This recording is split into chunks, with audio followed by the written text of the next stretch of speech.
Assalamualaikum warahmatullahi wabarakatuh. Selamat pagi Bapak dan teman-teman semua. Yang terhormat Bapak Sulung Alfianto Akbar, Eskom, MMSI selaku dosen mata kuliah metodologi penelitian kuantitatif. Sebelumnya perkenalkan, nama saya Milai Lustari dengan NPM 0113201026. Beradanya saya di sini ingin mempresentasikan hasil kerja saya yang berjudul hubungan antara beban kerja dan dukungan sosial dengan tingkat stres pada karyawan di perusahaan X. Baik, tanpa berbasa-basi, selanjutnya saya akan membacakan. Yang pertama adalah latar belakang. Stres kerja dapat dipengaruhi oleh berbagai hal, mulai dari faktor yang berkaitan dengan lingkungan, faktor organisasi, seperti tuntutan tugas, tuntutan peran, dan tuntutan interpersonal. Faktor personal, kepuasan kerja, lingkungan kerja, kurangnya partisipasi, dan juga beban kerja. Ringo 2013, Greenberg 2013, Robbins, dan Judd 2017. Beban kerja diartikan sebagai tekanan-tekanan yang muncul ketika terlalu banyak tuntutan kerja dan harus diselesaikan pada waktu yang singkat. Greenberg 2013. Selanjutnya ada beban kerja. Gibson dalam Rini Chandra 2017 menyatakan bahwa beban kerja adalah keharusan mengerjakan terlalu banyak tugas atau penyediaan waktu yang tidak cukup untuk menyelesaikan tugas. Dari pernyataan tersebut, beban kerja adalah beban pekerjaan yang diberikan oleh perusahaan kepada karyawan dengan penyediaan waktu yang terbatas, sehingga pegawai tidak mampu untuk menyelesaikannya.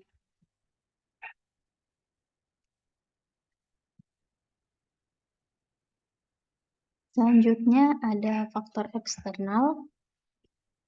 Beban yang berasal dari luar tubuh pekerja seperti tugas-tugas yang dilakukan yang bersifat fisik seperti stasiun kerja, alat dan sasaran kerja, kondisi kerja, sikap kerja, sedangkan tugas-tugas yang bersifat mental seperti kompleksitas pekerjaan, tingkat kesulitan pekerjaan, pelatihan atau tanggung jawab pekerjaan.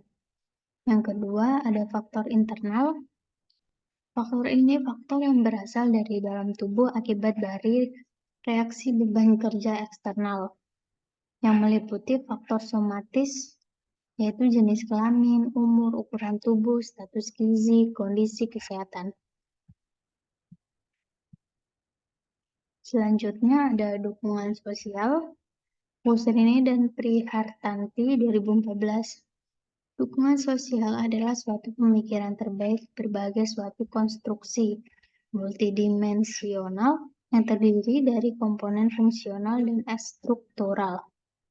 Dukungan dapat mengurangi beban atau permasalahan yang dihadapi seseorang sehingga dapat dikaitkan bahwa dukungan yang dihasilkan dari interaksi pribadi yang melibatkan salah satu atau lebih aspek emosi, penilaian, informasi, dan instrumen sehingga dapat meredukasi beban yang diterima individu. Pada kenyataan, tidak semua individu yang bekerja memiliki dukungan sosial. Selanjutnya, sini ada aspek-aspek dukungan sosial. Yang pertama, dukungan emosional. Dukungan ini melibatkan ekspresi rasa empati dan perhatian terhadap individu sehingga individu tersebut merasa nyaman, dicintai, dan diperhatikan. Yang kedua, dukungan penghargaan. Dukungan ini melibatkan ekspresi yang berupa pernyataan, setuju, dan penilaian positif terhadap ide-ide, perasaan, dan performa orang lain. Yang ketiga, ada dukungan instrumental. Bentuk dukungan ini melibatkan bantuan langsung, misalnya yang berupa bantuan dalam mengerjakan tugas-tugas tertentu. Yang terakhir, ada dukungan informasi.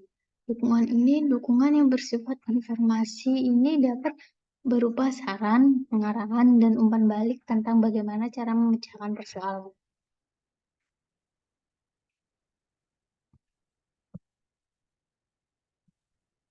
Selanjutnya ada stres kerja. Menurut Setiawan 2019, stres kerja adalah tanggapan atau proses internal atau eksternal yang mencapai tingkat ketegangan fisik dan psikologis sampai pada batas atau melebihi batas. Kemampuan pegawai. Selain itu, stres kerja dapat diartikan sebagai keadaan di mana seseorang menghadapi tugas atau pekerjaan yang tidak biasa atau belum bisa dijangkau oleh kemampuannya. Selanjutnya ada aspek-aspek stres kerja. Yang pertama, fisiologis, merupakan perubahan-perubahan yang terjadi terhadap yang termasuk dalam aspek fisik adalah tekanan jantung, kelelahan fisik, dan juga susah tidur. Yang kedua, psikologis. Aspek ini sering dijumpai dan diperkirakan sebagai penyebab stres kerja. Beberapa hal yang termasuk dalam aspek psikologis yakni ketidakpuasan dan kecemasan. Yang terakhir ada perilaku. Aspek perilaku yakni perubahan-perubahan atau situasi di mana produktivitas pegawai menurun. Selanjutnya di sini ada faktor-faktor yang mempengaruhi stres kerja. Yang pertama, kondisi individu, umur, tahap kehidupan, jenis kelamin, temperamen, faktor genetik, temperamen intergenesi, pendidikan, suku kebudayaan, status ekonomi, dan kondisi fisik. Yang kedua, karakteristik kepribadian. Introvert, extrovert, emosi secara stabilitas umum, kepribadian, focus of control, kekebalan dan ketahanan. Yang ketiga, sosial kognitif. Dukungan sosial yang dirasakan, jaringan sosial, kontrol pribadi yang dirasakan. Yang terakhir ada wewenang yang tidak mencakup untuk melaksanakan tanggung jawab. Selanjutnya ada metode penelitian. Metode dalam penelitian ini yaitu survei analitik kuantitatif. Karena bertujuan untuk mengetahui faktor yang berhubungan dengan beban kerja, hubungan sosial, dan stres kerja. Penelitian ini menggunakan desain studi case control, yaitu suatu penelitian analitik yang mempelajari sebab-sebab kejadian atau peristiwa secara retrospektif. Asturoh I dan Nauri AT 2018. Selanjutnya, tempat dan waktu penelitian. Tempat penelitian ini dilakukan di perusahaan X.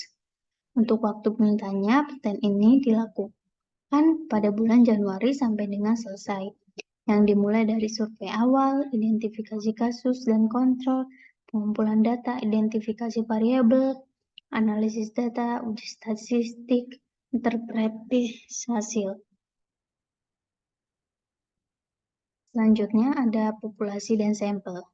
Populasi dalam penelitian ini adalah karyawan tetap yang bekerja di PT X, di mana total populasi pada karyawan di PT X berjumlah 50 karyawan.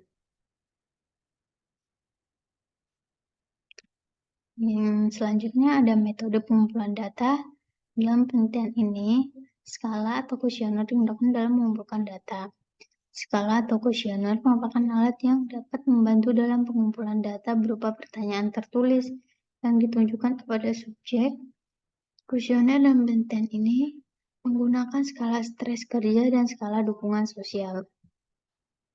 Baik, itu saja presentasi dari saya, kurang lebihnya mohon maaf, dan terima kasih.